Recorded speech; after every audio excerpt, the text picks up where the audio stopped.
يعني اللي هو إيه، احنا هنعمل ايفنت مرة كل كام شهر، هنجيب حلو. شركات من بره تتفرج عليكم وتمشي. يعني برضه يا جماعة مش ده اللي هيعلي الكوميونيكيشن ما سكيلز؟ هي دي الفكرة، لكن لكن هتبص عليهم تكنيكالي هتلاقيهم من أضعف الناس. صح. حط بقى جامعة القاهرة، جامعة عين شمس، جامعة مش عارف إيه، اه هتلاقي تكنيكالي ديناصور. بس خطير. صح صح، بس الجامعات دي بيطلع الطالب من عندها معنف يعني. بالظبط. صح، يعني فاهم. الطالب بتلاقيه خايف يتكلم. بالظبط، هي دي الفكرة. فهي في النهاية هضحي ايه؟ بايه بقى؟ فهي دي الفكرة، وهتلاقيه قاعد بينفذ التاسك بتاعه ورا المكتب بشكل يومي. هما بيفورس ده، يعني انت مش هتتخرج الا لما تروح تشتغل انترن في اماكن وتيجي تقول لنا عملت ايه. يعني ان ايوه مش هنسيبك تعمل كده وخلاص. فاهم. لكن وايل ان التاني لا عادي، انت بتخرج بمجموعة مشاكل نفسية، ولو طلعت صافي ومش عارف ايه بتاع اللي ما ايوه. بين الجامعات الاخرى ليك والكابابيليتي بتاعته، وده بيتكلم عربي وده بيتكلم انجليزي وعربي، ده بيتكلم كذا فهتلاقي لا تلاقي انه على طول يبص على بتوع الجامعه الامريكيه على انهم ما هم ماسكين مناصب ليه، ما هو معلش يعني شوف زمايله ولاد مين، فهو طالع اوريدي مع النتورك بتاعته فيشتغل على طول. هم بيفضلوا يحاولوا لحد ما يوصلوا لحتة ان هو ينجحوا. هي دي الفكرة. لكن التاني هو باصص انا عايز ابص على المرتب، الشهر ده كام، الشهر الجاي كام، جالي فرصة في الحتة الفلانية، في مشروع في الخليج طالع، طب انا طالع بره هروح اشتغل هناك بعد سنة ولا سنتين خبرة، فانا هروح هناك اقبض كذا بالريال، تمام، بالدرهم خلاص. هو ده عنده تارجت وده عنده تارجت. انا التكنيكال لو شاطر قوي تكنيكال وخد السوفت سكيلز دي اللي هتخليه يقدر يشتغل مع الاي اي، بحيث ان حتى لو عنده جابس في التكنيكال هيقدر يدرس معاه ويفكر معاه ويتعلم معاه، مع السوفت سكيلز ان يبقى بريزنتبل، يتناقش مع مانجمنت، يدخل اجتماعات مجلس اداره، يعرض الحاجات، الانجازات، يعرض الاوتكم، يشوف ايه الجابس اللي موجوده النهارده، خطه للتحسين، رود ماب، يعمل الكلام ده كله كاكسرسايز.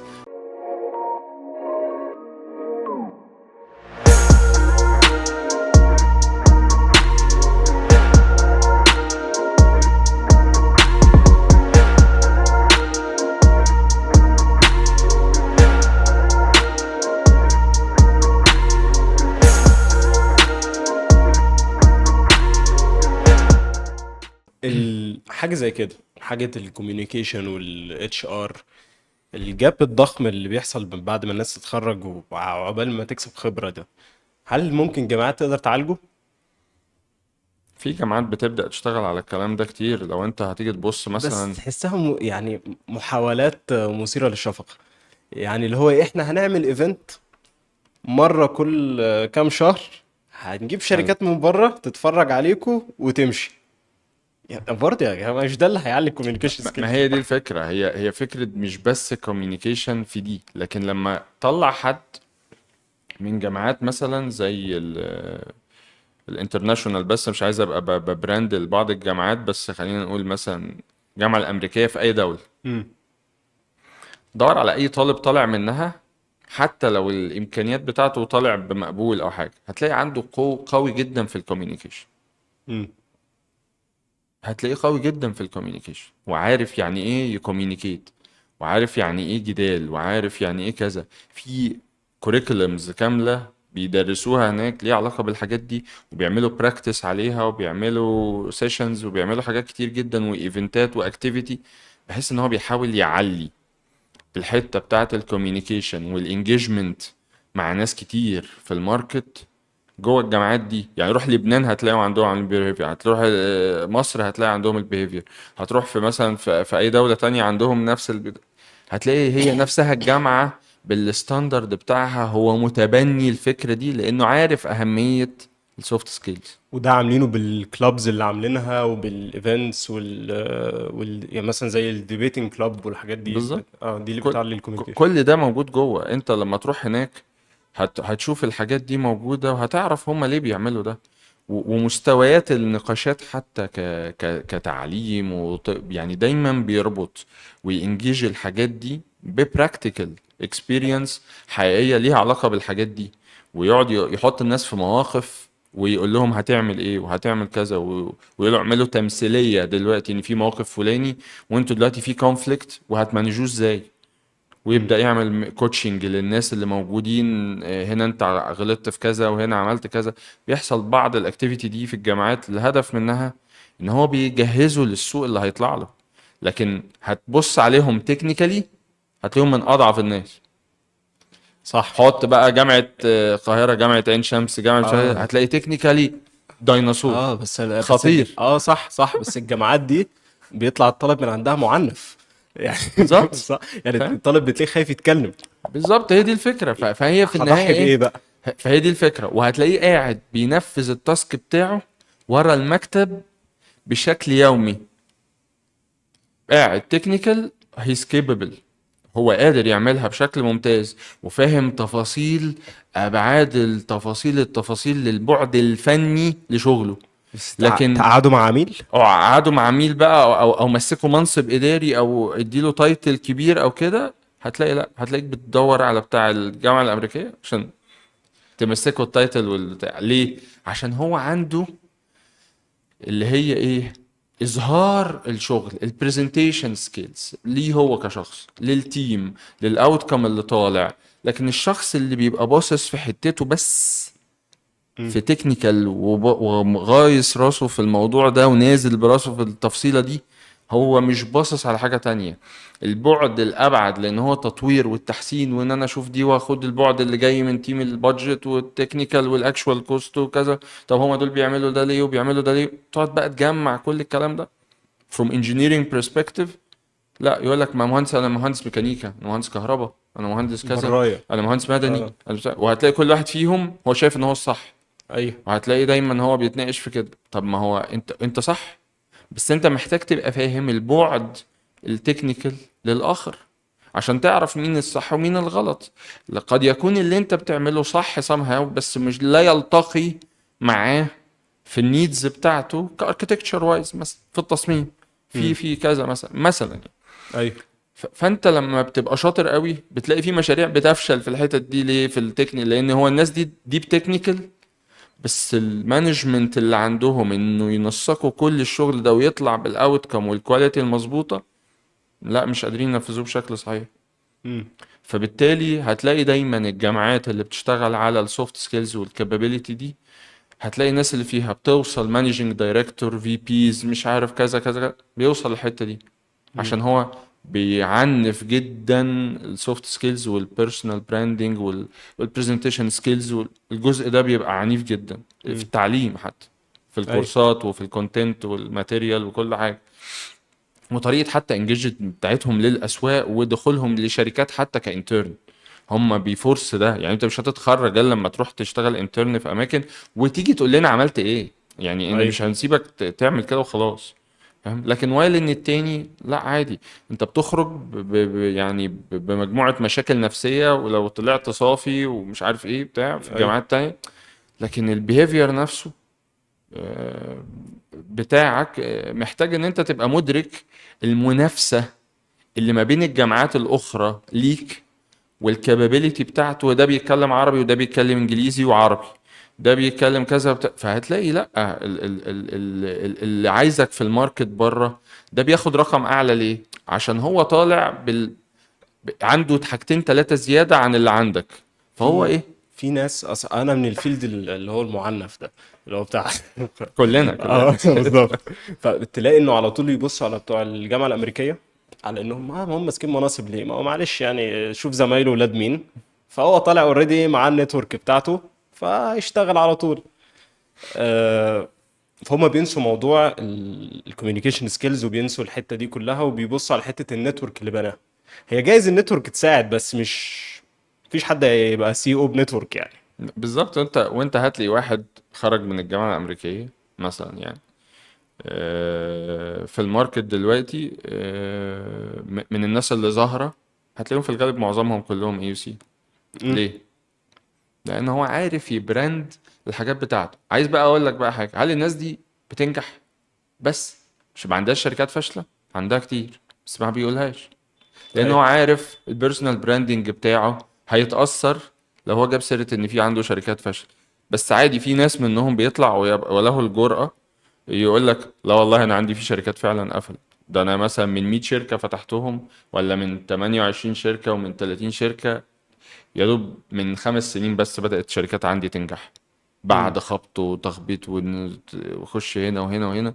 وبيرجعوا لريفرنس شركات لما هم كانوا فيها موظفين بس عشان اتعينوا في حتت معينة وخدوا مناصب معينة وبدأوا ياخدوا الاحتكاك بالماركت عشان يبنوا البراكتس بتاعهم مع العلاقات. بدأ يبني ان ياخد تراست امم. من انفستورز، ان انا والله هانفست معاه كذا وخلينا احنا مع بعض كذا وهنجرب كذا وانا عندي الفكرة دي وانا I will support it وهشتغل معاك عليها وان شاء الله تنجح امم. وتفشل وتفشل وتفشل وتفشل لحد هما بيفضلوا يحاولوا لحد ما يوصلوا لحتة ان هو ينجحوا. هي دي الفكرة. لكن التاني هو باصص انا عايز ابص على المرتب، الشهر ده كام، الشهر الجاي كام، جالي فرصة في الحتة الفلانية، ده في مشروع في الخليج طالع، طب انا طالع بره هروح اشتغل هناك بعد سنة ولا سنتين خبرة، فانا هروح هناك اقبض كذا بالريال، اه تمام، بالدرهم خلاص. هو ده عنده تارجت وده عنده تارجت. وهتلاقي معظمهم التانيين موجودين مثلا في بلادهم بينفستوا وعايشين في بلادهم عادي، ما سافروش منها. ايوه. لكن التكنيكال القوي هو سافر من بلده وراح للدول التانية على حسب بنسبة. ده بقى على حسب الاكسبوجر بتاعهم وهتلاقيهم للفرص بعد يعني. شويه بقى يطلع الناس دي بدا يقول لك ايه انفست وافتح الاسواق اللي بره اه. علشان خاطر الكاش ونوعيه اللي يبقى عنده بورتفوليوز مختلفه بانفستمنت مختلف ويبقى عنده حصيله، خلينا نقول باليورو والدولار والجنيه يبقى عنده عملات عشان يبقى عنده محافظ مختلفه يقدر يتحكم بيها في استثماراته. فانت لما بتيجي تبص على البعد الناس دي طلعت منين وراحت فين، كل ده بيبقى التأسيس بتاعه في الكلية في الجامعة في التأسيس. ونظرا ان في بعض الاماكن التعليم فيها ما فيهوش الادابتابيليتي قوي دي للوعي بتاع حتى تغيرات كمان مع الاي اي، انت بقى الاعتماد 500% للكابابيلتي بتاعت السوفت بالظبط. سكيلز دي. ما طب بقتش لان انا الاي اي انا كان بيلد ايجنت بيلد اي حاجه يعمل لي اي كابابيلتي بتاع واحد عنده سنه واتنين وتلاته وخمسه خبره يعني. طب يعني بما اننا حضرتك بتشتغل في الداتا، هل في يعني في مثلا علاقة هل في علاقة عكسية بين ال التكنيكال مع الكوميونيكيشن سكيلز في الجامعة؟ يعني الجامعة يا إما هتعلمك تكنيكال يا إما هتعلمك سوفت سكيلز. الجامعات في جامعات زي ما شرحت لك كده طبيعه الجامعات دي انا بشوف ده بيعلم كذا وده بيعلم كذا، لان انا لما بشوف التاني كتكنيكال ما بلاقيهوش صنايعي. أيوه. اقعد مع الجامعه اللي هي بالورقه والقلم وكذا صنايعي مم. فاهم التفاصيل. بس انت بتفهمها امتى؟ انا بعد سنين خبرة وشغل كتير مع ده ومع ده بدأت ادرك ان ده ليه موديل وده ليه موديل، بس لا ده صح ولا ده صح، لا مم. ده 100% صح ولا ده 100% صح. مم. ولذلك لما اول حاجة بيعملها اللي بتاع الاي او سي اول ما بيعين بيدور على الناس التكنيكال تقيلة في البيزنس دومين الرئيسية وبيجيبهم من الجامعات دي طب ما عشان هو. ينجح، عشان هو عايز تكنيكاليتي معينة هو نفسه مش شاطر فيها بس هو شاطر في الإدارة مم. فهيعرف يدير. لكن انا هجيب الناس السواقه الصنايعي بتاع دي هشغله فيها أيوه. التكنيكال الكيبل ان يشغل دي عشان انا عارف ان التروس دي لما هركبها مع بعض هتديني الريزلت اللي انا عايزها، فانا عايز اركب التروس دي. لكن انا مش الشخص اللي هقدر اقول لده اعمل ده وما تعملش ده. مم. فهتلاقي دايما هي دي الفاكتور. فعلشان كده اللي بيبقى عنده الاتنين ده بيبقى في حتة تامنة. مين أسهل في الاكتساب؟ التكنيكال ان ياخد الكوميونيكيشن طبعا. بالخبرة. او ان انت تشتغل على نفسك فيها، ان مم. انت زي ما هم بينزلوا وبياخدوا براكتس على ارض الواقع. ما تستناش الجامعة ما تزقك يعني. تستناش الجامعه هي اللي تطلعك، اطلع يا باشا خش في السوق واخبط أيوه. واتعلم مع الناس، احتك هنا في السوق ده. وروح الجامعه ما شغلتكش انا نازل يا جماعه جاي عندكم في الشركه انا جاي اقدم خدماتي لمده 3 شهور الصيف ببلاش مش عايز منكم حاجه هدفع لكم فلوس. مم. انا بقول لك الناس انا شفت ناس كده عارف في الهند بيعملوا كده. في ناس بيدخلوا في الهند بيدفعوا فلوس بيبيعوا صيغتهم على رأي ايه والدتهم وبتاع في البلد، مش بهزر والله أيوه. بكلمك جد. بيبيعوا حاجات علشان خاطر يدخلوا اكسنشر مثلا، يدخلوا مش عارف شركة ايه، شركة ايه باسماء كبيرة، عشان يقول انا اشتغلت على مشروع الفلاني، وهو اللي بيدفع لهم الفلوس وبالدولار. يقول بس مم. انا عشان اشتغل معاكم 3 شهور احطهم في السي في بتاعي، او 6 شهور هدفعهم انا عشان ادخل بالسي في بتاعي. فانت متخيل ان الكابابيلتي، وان لذلك هو بيقول لك ليه الهند تعتبر عاصمة السوفت وير في العالم، هي وكندا. 70% من السوفت وير في العالم في الكوكب بيطلع من عندهم، من ايوه. الدولتين دول. ليه؟ علشان هم بايعين نفسهم في الاندستري دي. هتطلع كل دول العالم، هتطلع مايكروسوفت، هتطلع كذا، هتلاقي كل المانجنج دايركتور والفي بيز كلهم هنود. مم. فاهم؟ بس طبعا انت بتختلف الماركت اللوكال غير الجلوبال. بس يعني اللي انا عايز اوصله ايه، الناس دي بتطحن نفسها علشان هي الكومبيتيشن كام مليار واحد، مش 100 مليون مم. وكام مليون احنا وبتاع لسه وكلام بنلعب من في ده. ارقام احنا صغيره يعني. بكلمك في مليار 300 ومليار وبتاع، مم. فاحنا بتتكلم كومبيتيشن فوق مرحلة الوحش يعني. فاهم؟ فالناس دي معدية. ومع ذلك هو عشان يوصل ان يبدأ يطلع لسوق بره زي الخليج، زي دول كذا كذا كذا، يروح استراليا، يروح فين يروح فين، فبيعمل ايه؟ بيكمبيت وبينفست على نفسه من وهو لسه ما فيش، عشان بس ياخد اكسبيرينس، عشان يروح يقول في السي في بتاعه ان ايه، ان انا عندي ده، انا I have the capability. بيطحن نفسه، بس بيحاول يجيبها ايه from technical point of view. هتلاقي دايما عندهم جاب فين؟ في الكوميونيكيشن سكيلز. مم. برضو عندهم هم يعني في بلادهم اه، يعني دي حقيقه. هتلاقي عندهم كوميونيكيشن سكيلز، لان هو طبيعته هو ما بيعرفش يكوميونيكيت غير مع طبيعة الكالتشر بتاعته. مم. ما بيعرفش يكوميونيكيت جلوبال، الا بقى الناس اللي بتبقى طلعت من زمان وخلاص اوريدي، في الغالب هتلاقي جنسية تانية كمان، وبقى عنده جنسية تانية، فخلاص ده بدأ يخرج من السيستم بتاع كانت البلد نفسها، وبدأ يرتبط بالجلوبال ماركت. فلما بيبدأ يرتبط بيبدأ الاحتكاك يختلف. مم. ودي الاختلافات كمان. انا كل ده انا بكلمك على اللوكال ماركتس. احنا لما طلعنا الليفل جلوبال، ليه تصنيف الجامعات بيخرج من مصر بينزل في الريتنج كل سنة، في جامعات بتخش قبليك بما بسبب فيهم الجامعات الكبيرة. بسبب هم بيقيسوا على حسب طبعا الريسيرش بيبرز، بالظبط. وعلى حسب التأثير العالمي. بالظبط. تأثير الخريجين منها، تأثير الخريجين عندنا في الريجن ليه كويسة، بس عالميا. فهي دي الفكرة، هو ده الفاكتور اللي بيقيسوا عليه تقييمات وتصنيفات. بس انا بقول لك في بعض الجامعات عندنا، ده لا يقلل من جامعاتنا على فكرة، باي ذا مم. واي، في كوادر عندنا مش موجودة في العالم، وتطلع بره في دول بره. انا اتعاملت مع ناس في كندا وفي كذا وفي كذا وكذا كذا، كلهم مصريين مم. موجودين مثلا في دول تانية، واتعاملت مع ناس في دول تانية سعوديين واماراتيين وبتاع، في دول في بره في امريكا وفي يوروب وبتاع، وهم شغالين بره. وبتكتشف ده suddenly كده بالصدفة، اللي هو ده فعلا ده ما بيعرفش اصلا يعني بص، ده في حاجات كتير هم اصلا شغالها في شركته.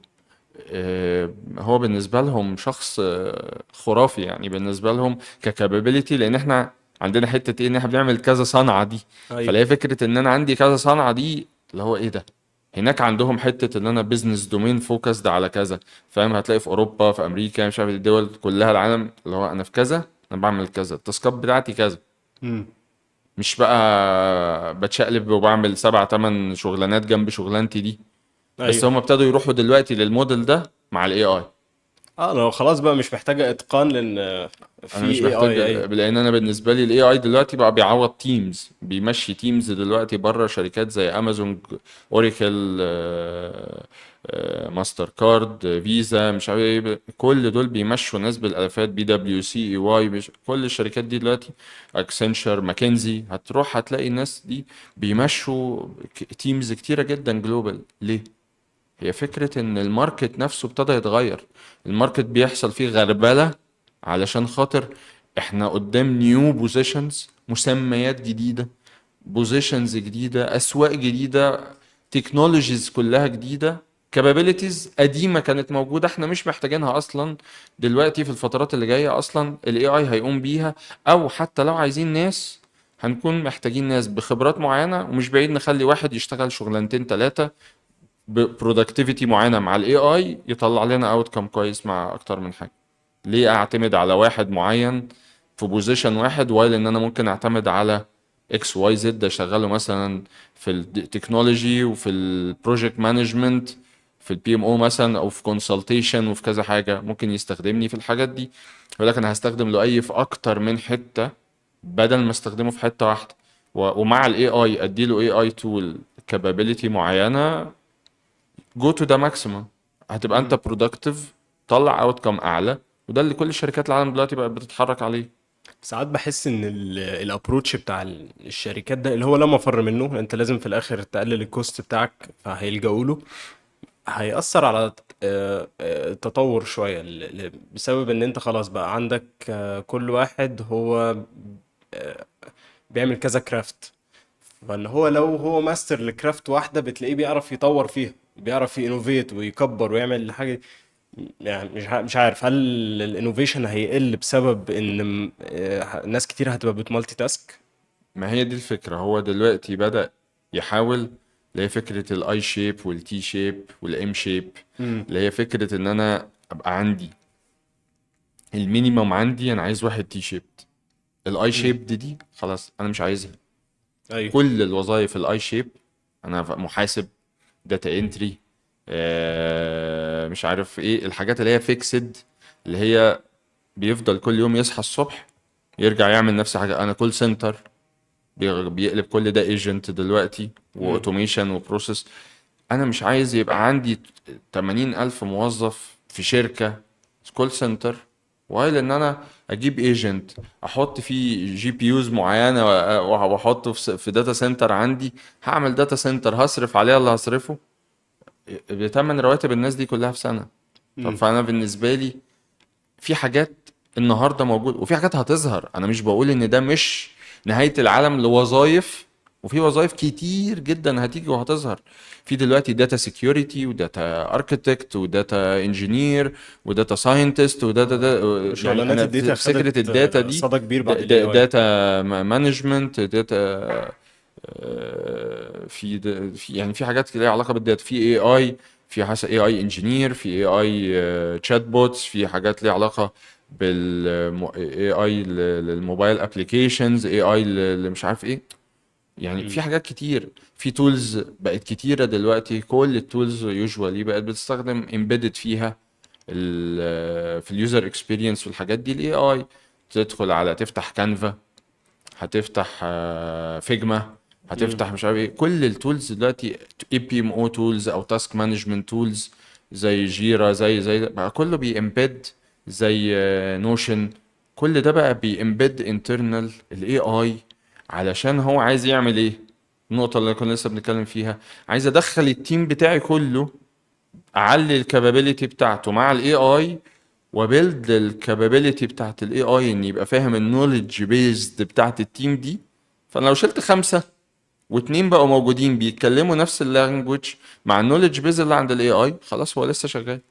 امم. انا بنيت النولج بيز، قعدت سنة سنتين بنيت النولج بيز والريبوزيتوري بتاعي جوه الاي اي والال ال امز وكل ده، خد نولج بيز محترمة لبراكتسز، ولا زلت عمال بضيف له براكتسز من الناس. بس انا بقيت محتاج، هل محتاج كمية الناس الموجودة في الشركة، ولا محتاج structures معينة لناس وكل واحد ليه دور معين في الحتة بتاعته بحيث يديني الفاليو. وهعلي الناس دي بقى، هو اللي هيبقى جاي ايه، ان انا هعلي رواتب الناس دي، امم. هديهم رواتب كويسة لان هو هيبقى احسن، بس هعليه بنسبة كويسة مش وحشة. في نفس الوقت انا هوفر تكاليف كتيرة جدا على لونج ران لسنين، هتوفر عليا كشركة مبالغ ضخمة. امم. فهي الشركات رايحة لأكتر من موديل بناء على تغير السوق. الناس بقى بتطلع ليه من الحاجات دي، او الناس ليه بتفيل في بعض النقاط دي، نتيجة ان هم ما بيبقوش واعيين بالتغيرات اللي بتحصل في الماركت جلوبال، و او في المناطق اللي هم عايشين فيها. فتلاقي مثلا الناس في امريكا الشمالية مش عارفين اللي بيحصل مثلا في اوروبا، ويلاقي فجأة ان ايه، الشركات اللي في سيليكون فالي عمالة بتقفل وتمشي ناس، فهو اصلا كان بيعتمد عليهم في التصنيع، او هو بيقدم لهم خدمات. طب ما الناس دي قلت، طب انا ما انا هقلل. في ناس امم. بتقلل باي ذا واي وهي بدون وعي.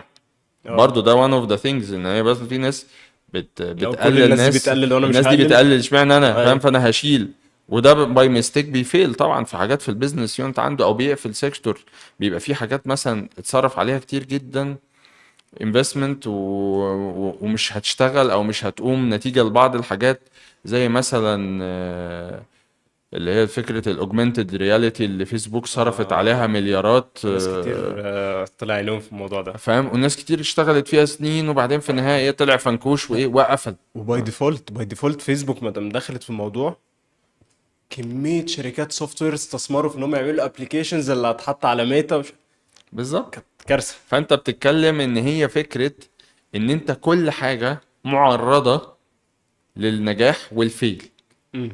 فانت عشان كده نرجع لنقطة ايه، ان انا التكنيكال لو شاطر قوي تكنيكال وخد السوفت سكيلز دي اللي هتخليه يقدر يشتغل مع الاي اي، بحيث ان حتى لو عنده جابس في التكنيكال هيقدر يدرس معاه ويفكر معاه ويتعلم معاه، مع السوفت سكيلز ان يبقى بريزنتبل، يتناقش مع مانجمنت، يدخل اجتماعات مجلس اداره، يعرض الحاجات الانجازات، يعرض الاوتكم، يشوف ايه الجابس اللي موجوده النهارده، خطه للتحسين، رود ماب، يعمل الكلام ده كله كاكسرسايز كبراكتس بناء على اكسبيرينس او براكتيكال اكسبيرينس. لا، الناس دي تقدر بالاي اي تعمل شغل امم. يوديهم في حتة بعيد جدا عن الناس كلها اللي موجودة في السوق، ويبقى تغير السوق يبقوا هم جزء من صناعة التغير اللي في السوق. امم. طب عايز ارجع بس كان في الحتة بتاعت الخريجين بيفشلوا لي في الاول. كنا اتكلمنا على حتة انه والله انت عندك الهيومن سكيلز بتبقى مش موجودة للناس اللي بيتخرجوا من الجامعات اللي التكنيكال فيها قوي طب الراجل النهارده لسه متخرج، هو لا عدل تكنيكال ولا عدل هيومن، تمام؟ مش هو كهيومن يعني، بس كهيومن مفهوم. سكيلز ولا ما اعرفش يعني، هو على حسب كل واحد. فهو الراجل يشتغل عليه الاول. ما هو حتى لو كان متخرج من هندسة القاهرة، هو معلش حتى يعني مهندس مدني متخرج من هندسة القاهرة راح نزل سايت، العمال هناك احسن منه في التنفيذ بتاعه. اكيد. فهو الراجل لسه برضه هو كتكنيكال محتاج ينضج، وكهيومن سكيلز محتاج ينضج. فايه الاهم؟ كله مهم، كله مهم، لان انت دلوقتي انت لازم تبقى فاهم كلمة الستيك هولدر مانجمنت، ايا كان انت بتشتغل في ايه صناعة، او ايا كان مجالك ايه. مين الناس اللي انا بأثر فيهم وبيأثروا فيا، بوزيتيف نيجاتيف، ايا كان نوع التأثير. انا لازم الناس دي احتك بيها. ودلوقتي انكلودنج بقى عندك الاي اي هو من ضمن الستيك هولدر ان انت يو نيد تو مانج، يو امم. نيد تو انجيج ويز. خلاص ده شئت ام ابيت، ايا كان التول بتاعت الانجينيرنج دلوقتي، هتلاقي ريفت، مش عارف ايه، كل ده ماتلاب، اوتوكاد، هتلاقي كله دلوقتي بيمبيد الاي اي جواها وبدأ يدخل فيها فانكشناليتي وليها علاقة بالبريدكشن والديتا والاناليتكس، عشان خاطر يبقى فاهم الموديل شغال ازاي، وال2 دي وال3 دي والكلام ده كله، هتلاقي كل ده بيحصل. امم. حط المهندس ده على التول بدون ما يشوف الواقع، هيأديك نظريا نظريات، امم. لكن عمليا هو لما واحد هيروح يقعد في السايت، زي الكلمة المشهورة ايه، يا عم دول قاعدين في المكاتب في المكيف مش فاهمين حاجة. ايوه ايوه. صح. فانا بقول لك ده سمعناه كتير. ليه؟ هي الفكرة فين؟ انت لا تبقى هنا 100% ولا تبقى هنا، بس متبقاش بعيد قوي. يعني مهم يا جماعة اللي بيسمعونا يعني يبقى فاهم حتة ان جزء ان انت تبقى مرتبط بسوق وبتحتك لفوق ولتحت ويمين وشمال، ده مهم جدا. امم. مهم جدا ان انت تعرف ثبت الخرسانة هتحصل ازاي، ولازم تعرف السايت بيحصل ايه، وتعرف الدور ده فيه جراشات 7 ادوار تحت الارض، وهنطلع ببرج هيطلع مش عارف كام دور، وهنعمل كذا والكور بتاعنا هنا الفاونديشن كذا، الارض دي نوعها ايه كذا، الفاونديشن بتاع. كل ده انت لازم بتدرسه from engineering perspective، وهتشوفه نظري، وهتقول له والله لا ده السياخ دي كام سيخ وكذا وحاطين كذا، ودول ناقصين ودول ازيد ودول اقل. امم. انت بص ده لما تديه لواحد بتاع تصميم وابدأ خليه ينزل على الارض، هتلاقي فيه فاريانس، ان امم. هو مش قادر، وكل شويه هتلاقيه بيعترض ويروح يبعت يقول يا جماعه انا قلت لكم اعملوا ده 17 سيخ مش عارف كام ولا 18، انتوا حاطين لي 10 ليه؟ امم. انتوا عاملين مش عارف كذا ايه. فهتلاقي دايما في جدالات بتحصل في الحتة دي دايما، للناس اللي ما بين اللي بنظري والتنفيذ اللي هو العملي اللي على ارض الواقع. مش بقول لك مين صح ومين غلط، بس في النهاية دول ستيك هولدر، الاتنين عملوا الاتنين غلطة كبيرة ان هم ما توصلوش مع بعض. امم. الاتنين شاطرين تكنيكال، بس ما حدش فيهم عمل تواصل صح.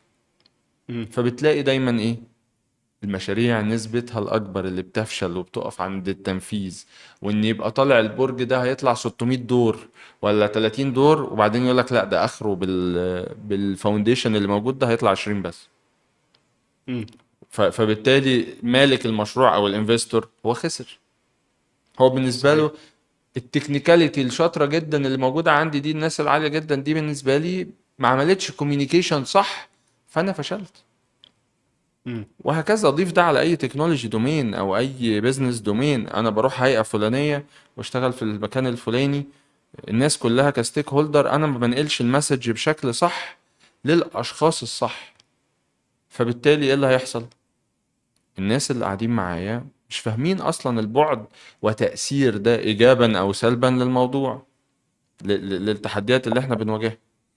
فهي دي الفكرة، ان الناس محتاجة تشتغل على كله، والافضل دايما ان يكون في كافة الجوانب، تكنيكال وبزنس وفانكشنال من ناحية التوظيف، ان ده يكون موجود عندك من وانت لسه متخرج تشتغل عليه. انا بتكلم يبقى الرود ماب دي عند كل واحد بيتخرج، ان انا فاهم فانكشنال، انا الحتة بتاعتي فين. انا في ادارة اسمها ايه، امم. اسمها بي ام او، اسمها بروجكت مانجمنت، اسمها اداره المشاريع، اسمها مكتب استشاري، اسمها كذا اسمها كذا. انا الفانكشن دي دورها اصلا تعمل ايه؟ هات ناس كتير جدا متعينه دخلت في حته، اه ده الشركه دي عايزيني بكذا، خلاص انا اشتغلت. هو مش عارف اصلا دوره ايه في السايكل، مش عارف الجوب ديسكريبشن بتاعه ايه. هو المهم انا عندي، انا عايز المراقبه، انا عايز اشتغل وخلاص. امم. اتس فاين، اشتغل وخلاص، بس كمل الاكسرسايز بتاعك. اعرف ايه التكنيكاليتي اللي مطلوبه منك، اعرف ايه البيزنس، اعرف مين الستيك هولدر اللي انت هتحتك بيهم، اعرف ايه التشالنجز اصلا بتاعت الصناعه دي. كل صناعه ليها تشالنج، لما تشتغل في المقاولات غير لما تشتغل في الحكومه، غير لما تشتغل في قطاعات بتروليوم، غير لما تشتغل في صناعات غذائيه، غير كل واحد فيهم ليه بيزنس دومين وليه ستيك هولدر وليه تشالنجز خاصه بيه. امم. انت لو مش مدركها مش هتبقى يعني هتبقى بعيد.